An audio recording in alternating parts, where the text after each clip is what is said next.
So on today's furnace check of this Janitrol, which the owner informs me is probably the original equipment. It's maybe a 1960s version. Got a lot of years on it. Anyway, what I'm finding today, the temperature, stack temperature goes up to about 225 degrees before it shuts itself down and turns the flame off to control what should be inside of the box here for temperature sensing. So it cycles in between about 185 to 220 or 230, somewhere in there. So on and off cycling. There was an old filter in here that hadn't been cleaned in years. Her husband passed away years ago, and she never cleaned it. And so I took it out to run this test. I took it out, hosed it out.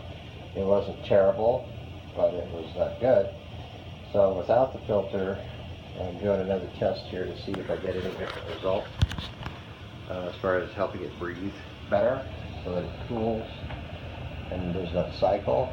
And it appears that we're headed the same direction without the filter than with it. So my concern is if this has been getting that hot, the supply duct, all these years we've got no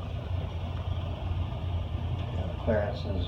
My understanding is over the years it makes that wood more and more dry until it gets to a point that it's extremely dry and it becomes a fire hazard. So I better recommend a new furnace for her. And these signs like this tell me that it's been dumping at least excessive heat, and usually with that comes carbon dioxide. The levels of carbon dioxide on this one I've only seen around 33 ppm, so it's not been enough to cause anybody any harm in the home. She does have carbon dioxide alarms in the bedrooms up above, which is a good thing to protect her.